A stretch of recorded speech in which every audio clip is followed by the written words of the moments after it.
Hello everybody. Today we are reorganizing our greenhouse. We have a lot of tomatoes that are... not doing so hot in their pots. I think they've outgrown our pots a little. We'll show you the roots. And that one's even starting to get flowers. Yeah. So we got a bunch of tomatoes that we want to plant in our greenhouse today. We wanted to show you how we go about doing this. So, what is this stuff, babe? It's basic fertilizer, Yeah. 10-10-10 I believe. Yeah. There's a big bag of it, but what we have is this fertilizer to revamp our soil again. It is organic. Totally organic. It's like fish food, really. So what we're doing is we're gonna... So it's got calcium, phosphorus, and nitrogen. It's a 10-10-10, and it's got added calcium, so hopefully you don't get blossom end rot. Yep. So, about 2 cups or so. We're gonna soak this in.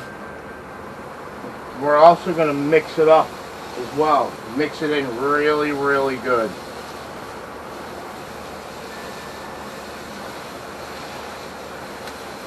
Our garden soil is really dry because we haven't been planting anything in here, at least in this area. No, it's kind of acted as a pot holder. Yep. Which we do a lot of stuff growing in pots. We're about to change that. Yep. We're putting all the pots back into the greenhouse. So what are we planting today, dear? Are we also doing the peppers? Or? We could. Let's see what Herbert would do. But these are the big pink hybrid, and I believe this one is either the Sweet 100 or the chocolate cherry tomato. We're actually just doing some reading up on the Sweet 100s, and I honestly cannot wait to try them now. They're supposed to be one of the sweeter tomatoes out there, so. Look at the soil liven right back up. Yeah. Oh, was that a worm? There's a bunch of them in here. I think I saw a worm.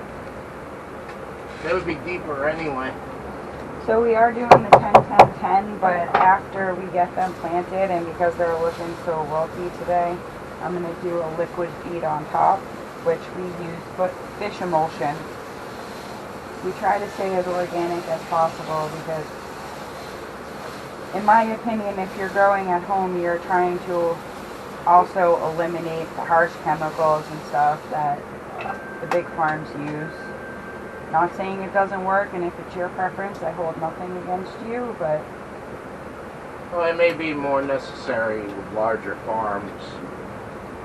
This is definitely manageable for one person, never mind 2. So, I guess we're fortunate in that aspect. What do you think, dear?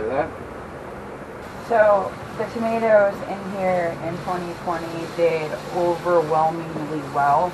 That's why I chose to keep them in the greenhouse, because there's a lot of things that are heat sensitive and they don't like it in here. Like my oregano protests every day. It looks like it's dead and wilted, and then when the temps drop at night, it bounces right back like it's a brand new plant. So I want to do things that I know for sure are going to like the heat, and the tomatoes, it was a jungle. Like, I honestly can't wait for you guys to see. We are deciding, just from our experience from last year, that's the only experience we have at this point. So what we were discussing is the fact that we cannot access the back row very easily. Like, I literally have to get up and in the bed. It was a design flaw on my part. I was trying to make a lot of space, then didn't think it all the way through, to which we created a lot of space, but I'm a 6-foot guy. You can see how much I have to lean into it. She's 5 feet. I didn't think of this at the time. So what we're planning is throwing onions in the back row. Hopefully it stays cool enough in here where they'll take, Oh, the other ones are doing fabulous, so I wouldn't see why not. so we decided that we're going to do onions in the back. Probably a couple rows of them. So, these were Lowe's, and it's 100 onion sets for $4. I am also learning about other ways of growing onions too. I think from seed is a better way from what I understand, but it's what we got. They were $4 for 100 sets. So what are the spacings on the onions? I bought this for Gina last Christmas because of the whole spacing issue that we have. She likes to give plants a lot of space. And what this is, it's called a seeding square. And it gauges whatever plant you're growing for you. So you place this in the dirt, and the onions were every 4 inches. So that would be 9 onions per cubic foot. So we're going to plant this right in the back. We're going to poke a whole bunch of holes of the yellow, and that's where our onions are going to go. This seeding square was only about 20 bucks. It comes with a tool, which is inside unfortunately right now, but it's a 4-inch dowel stick, and it tells you 1 inch, 2 inch, 3 inch, 4 inch. That thing has been a lifesaver for me. I'm terrible at spacing. So, just a suggestion, if you're horrible with spacing, I'm sure most of you are professionals, but, you know, this is our second year. I thought this would be a great asset to us, and we're going to utilize it right here. So I also wanted to mention the type of onions we are planting. So they're Red Baron, Snowball, and Stuttgarter. So it's a white, a yellow, and a red.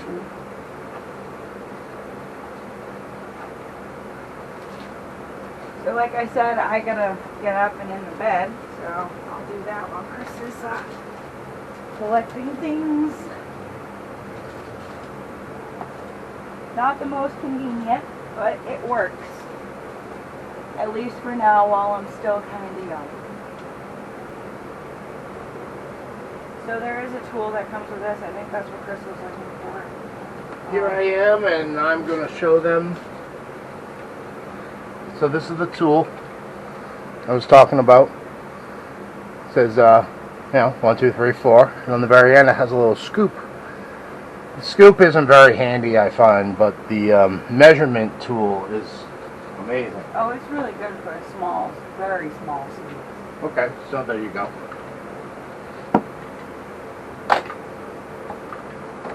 So with onions, you want to make sure that the green part, the very tall, skinny part, is pointing up.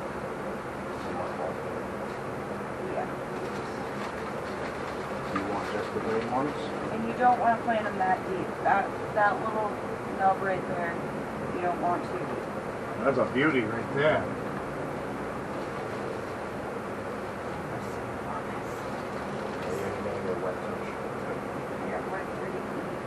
So I think what we're going to do is, since we're doing this section by section, we're going to pick out the onions that have the green shoots. I didn't have very much luck with that with the red, so I picked the best looking one. Sounds great. I made the hole with the tool. You guys probably can't see the hole very well from there, but I will show the diagram again. I am just putting them in gently and pinching the soil closed around it and leaving the little green part showing so it can get some sun. If I had to say, it's probably about 1 inch deep. Look at that guy already, huh? So each one of these green shoots represents a ring in the onion. So the more green shoots you have, the better.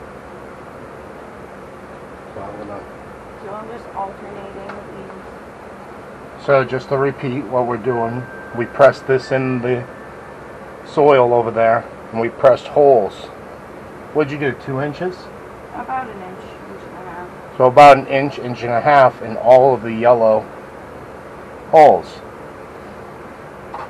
Now we are planting our onions in there in the back row because we know it's going to take, what is it, 4 months at least? So again, what we're doing is we're trying to grab all of the onions that have sprouted. And one, obviously you don't want them to just go to waste, and two, like I said, each one of those green shoots equals a ring on your onion. So the more green shoots, the better you're off. While he's doing that, I'm going to get some holes dug.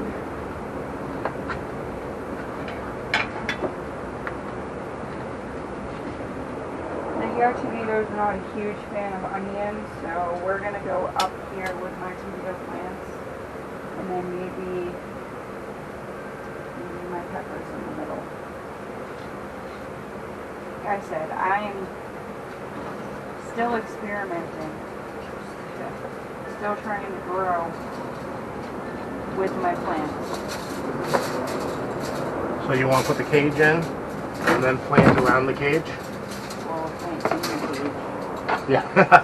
Yes, plant in the cage, not around the cage. I was just telling them I'm pretty sure that tomatoes are not a huge fan of onions, so we're going to give them enough breathing space between each other. Yeah, you would know more on that than I would. So it's as close to the front as you possibly can. Yep, let me get right in there. Like right in here. Yeah? Yeah, it should be a good enough gap between the two. Most of the tomatoes that I picked this year, minus the cherries, are pretty self-contained plants, so I'm hoping this works out good. We'll find out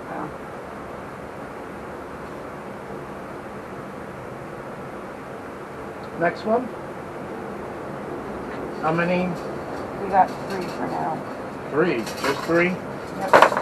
That's probably a good thing because we only have...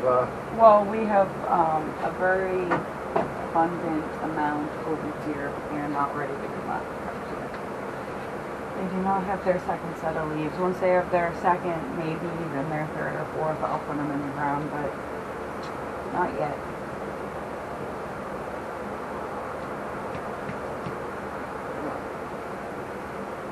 Find a rock, did you?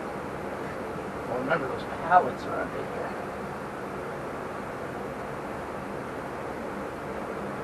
Yeah? And what I'm talking about, there's plastic pallets under here. So there are many ways to fill up a raised bed. Some of our older videos, you'll see that we use leaves. Yard debris. Yard debris. In this one, Sticks. in this one, what I did, yeah, that's not going to work for me. Hopefully we can make do with that. More than 5. So in the garden bed here, what I did is I had these plastic pallets, and I put cinder blocks every 4 feet and put the plastic pallets down on top of those. That took up about 1.5 feet of space. And then I put the garden, whatever, the weed barrier. Weed fabric. The weed fabric over top so that way the soil wouldn't sink down in. Unfortunately, I can't get that one any further down, but it should be fine.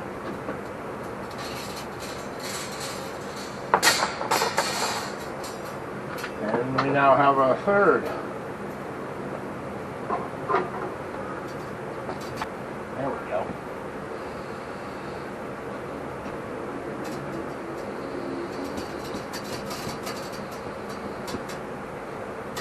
So I couldn't believe it today. My dad treated me and we went to a stand for flowers, and he gave me an allowance and told me to go pick what I wanted, and he got upset with me because I came back with all vegetable plants. He's like, I wanted you to get flowers. So I went back and I grabbed useful flowers. I grabbed marigolds because I knew that they masked the smell of other plants. And I did treat myself to one really pretty pink flower. But he was upset that I chose pepper plants over flowers.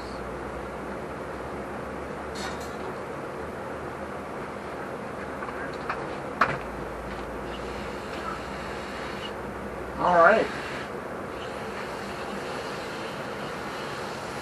So it looks like you have 4 here. No, that's a sage. Okay. All right, everyone. I have a ton of, that's why I replanted all the, So we had these clips that we got from the dollar store oh, we do have one right here. that we One clipped of the yellow tomato pears plant. from last year. We clipped the tomato plant to one of the bamboo skewers that we have. Now I'm going to show you how bad it is. Oh my. So you notice we let it dry out a little bit. We wanted it to, so it's easier for transportation. But it is a little bit root bound, Little. pot bound, just a little. Sometimes a little is better than not. So what I'm going to do is just agitate it a little bit, like so. See how it broke up a little, I hope, maybe. We're going to go plop that right in there. Oh, hang on one second. Uh-oh. Stay still for that. Oh, we can put that on top. Oh yeah, true.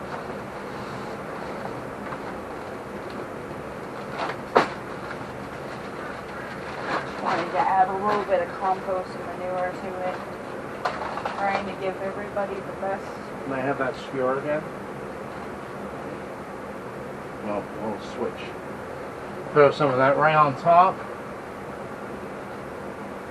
So I'm going to just take 2 skewers this time and put it right beside the plant so that way it'll hold up until it, you know, gets a better root structure.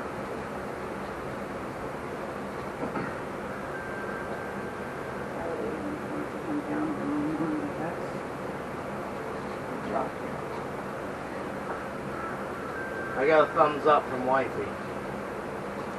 So like I said, I'm going to just put 1 skewer on one side and 1 on the other. And that'll just help it prop up a little bit. Now Wifey's going to do the next one. So I was just telling Cresta, one thing I would have done a little differently is with tomatoes you want to plant them down because all of these little hairs on it are potential roots. So Yep. I forget that. I am going to go down probably a little further. This is another one, right? Yeah, be very careful with that. So what she was talking about was the hairs at the very bottom of the plant. Those are all potential roots. So what I should have done was sunk it down a little bit more so that way it would get a stronger root structure and more stability.